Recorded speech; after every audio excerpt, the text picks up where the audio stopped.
Apa kalian heran dan memperolok tentang kecilnya dua betis dia? Walladzi nafsi biyadih, kata Nabi, demi Allah, lahuma fil mizan asqalu min Uhud. Dua betis sekecil itu nanti di dalam timbangan amal itu akan lebih besar, lebih berat daripada gunung Uhud. Ini yang dimaksud adalah mengungkap keikhlasan Abdullah bin Mas'ud atau amal baiknya, walaupun dia cacat kaki, tapi besok amal dia, amal dia yang setipis betisnya itu, amal kebaikan dia itu akan lebih besar daripada gunung Uhud, lebih berat daripada gunung Uhud. Orangnya besar, kuwede, lemu, wetenge gawede pisan. Setelah ditimbang amalnya, dikatakan tidak lebih berat daripada sayap nyamuk. Artinya orangnya memang besar, tapi amalnya kecil, keikhlasannya juga kecil, sehingga timbangan amal baiknya sangat-sangat ringan. Waliyadzubillah. Itu jembatan harus dilewati yang ada di atas neraka jahanam itu.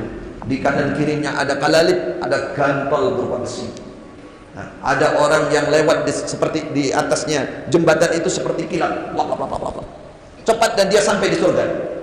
Ada yang seperti naik kuda, ada yang seperti naik unta, ada yang seperti naik apalagi bawahnya yang lebih pelan, sampai ada orang yang jalannya ngesot di atas jembatan itu ngesot, padahal jembatannya tajam, lebih tajam daripada pedang, saudara. Ada yang berhasil, ada juga yang kegantung sampai di dalam neraka, waliyadzubillah. Dan itu akan terjadi yang namanya as-sirat. Semua akan kembali satu persatu mempertanggungjawabkan amalnya. Baru waliyadzubillah kalau sudah nyemplung ke neraka, kalau dia masih termasuk umat Nabi Muhammad yang bertauhid, masih bisa diselamatkan. Allahu a'lam berapa lama dalam neraka. Tapi ketika sirat itu, saudara, tidak ada penyelamatan. Semua orang tergantung amalnya masing-masing. Jangan percaya golongan-golongan, aliran-aliran yang mengatakan bahwa imamnya, pemimpinnya, kiainya, ustadznya bisa menyelamatkan. Kata Rasulullah, tidak ada yang bisa menyelamatkan saat itu. Semua para nabi, Allahumma sallim sallim. Saya dulu berada di golongan namanya Islam Jamaah, terkondisikan seakan di sirat yang segitu kejamnya, segitu beratnya, saudara, bahwa Bapak Imam akan berdiri menuntun dan menyelamatkan kita, membawa terbang ke surga. Dari kecil seakan saya itu di benak itu seperti itu, karena doktrinnya seperti itu, pemahamannya. Padahal yang sebenarnya tidak demikian, saudara. Yang sebenarnya besok kita akan berada di as-sirat itu, mempertanggungjawabkan amal kita masing-masing kepada Allah. Cepat dan tidaknya lewat kita tergantung amal kita masing-masing.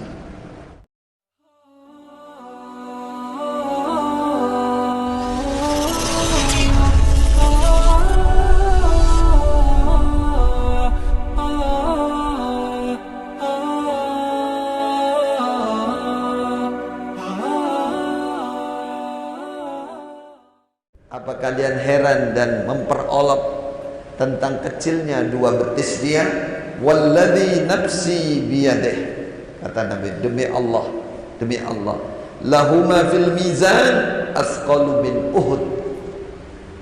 Dua betis sekecil itu nanti di dalam timbangan amal itu akan lebih besar, lebih berat daripada gunung Uhud. Ini yang dimaksud adalah mengungkap keikhlasan Abdullah bin Mas'ud atau amal baiknya, walaupun dia cacat kaki, tapi besok amal dia, amal dia yang setipis betisnya itu, amal kebaikan dia itu akan lebih besar daripada gunung Uhud, lebih berat daripada gunung Uhud.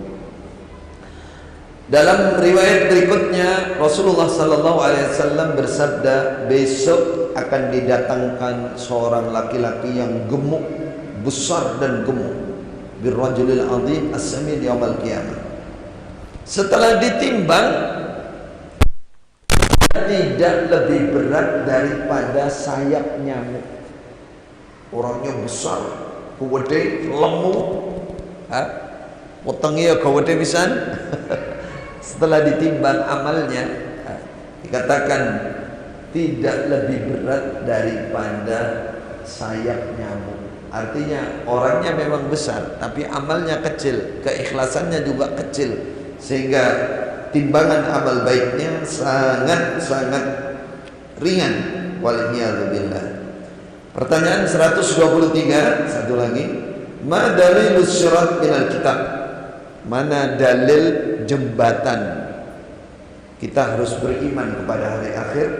Besok di proses hari kiamat agak akhir, sudah mendekati surga, itu ada yang namanya sirat, jembatan di atas neraka Jahannam.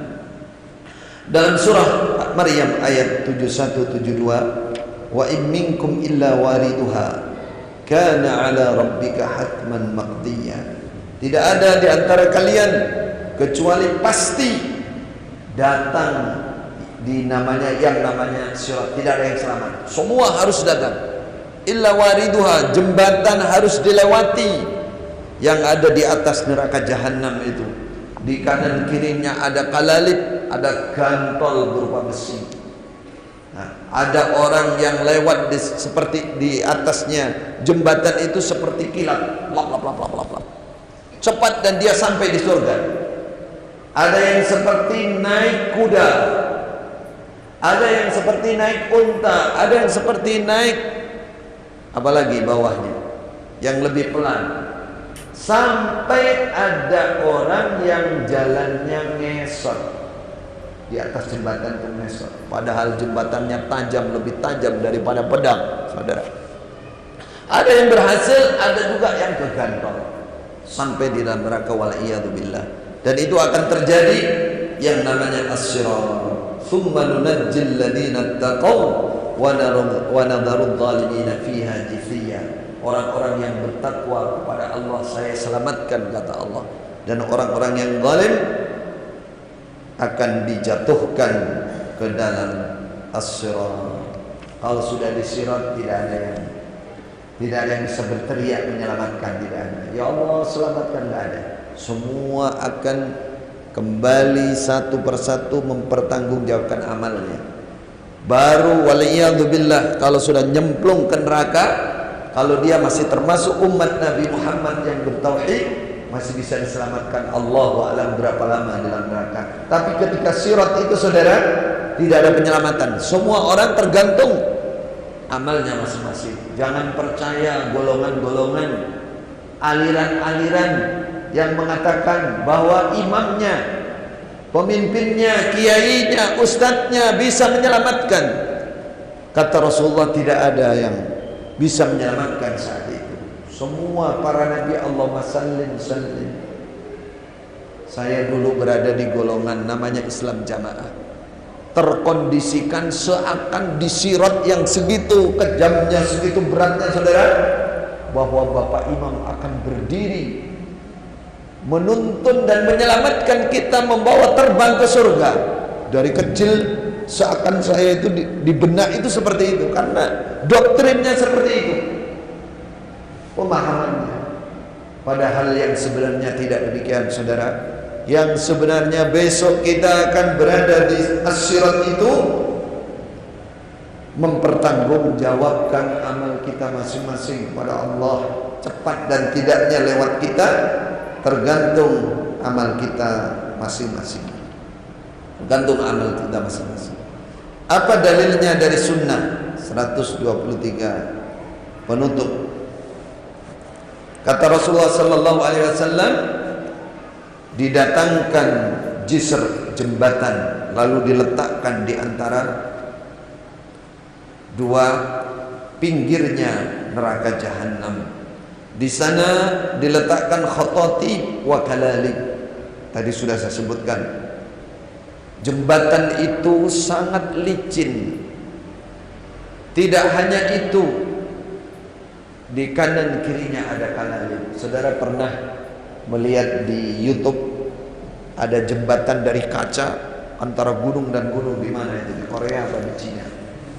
Padahal itu sudah dibuat kuat pakai kaca, tapi tidak banyak orang berani melewati. Padahal itu dilewati aman, hanya karena dia bisa melihat dalamnya jurang itu, gak berani. Ada yang baru di pinggir 10 meter sudah berwedek, terus lemes. anunya balik dia. Bagaimana besok jembatan yang sangat licin, tajam lebih daripada pedang, di kanan kirinya api, saudara, bawahnya api, siksa, ya. Di bawahnya dilihat bagaimana orang bisa aman, bagaimana orang tidak takut, bagaimana para nabi lupa dengan segalanya kecuali dirinya yang diingat, saking takutnya. Maka selamatkan diri kita dari ancaman yang seperti ini. Besok akan ada gantol dari gantolnya itu syaukah, berduri, saudara. Tidak hanya gantol besi biasa, sebutkan berduri, besarnya seperti kayu sakdan.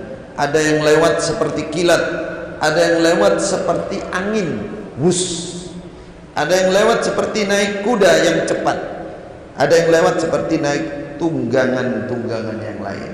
Ada yang selamat total, dia bersih. Ada yang sampai tujuan itu sudah babras kabeh. Apa babras itu? Luka-luka semua badannya ininya luka karena tajam. Tajam itu jembatan, kaki luka, semua luka. Tapi masih berhasil sampai tujuan. Ada yang tidak, karena dia digantol dan dia masuk neraka. Waliyadu billah. Maka selamatkan diri kita. Marilah kita menjadi hamba Allah yang dekat dengan Allah, selalu memperbanyak istighfar, mohon pengampunan kepada Allah, mohon ridha Allah, jaga keikhlasan. Semoga ini semua dimudahkan oleh Allah untuk kita, dan kita berhasil menjadi seorang hamba Allah yang mati dalam husnul khatimah. Barakallahu fina wa fikum. Insyaallah penyampaian malam ini sampai di sini. Sudah adzan belum? Belum? Sudah. Baik, insyaallah cukup ya. Mudah-mudahan Allah berkahi kita semua. Mohon maaf atas segala kekurangan. Wassalamualaikum warahmatullahi wabarakatuh.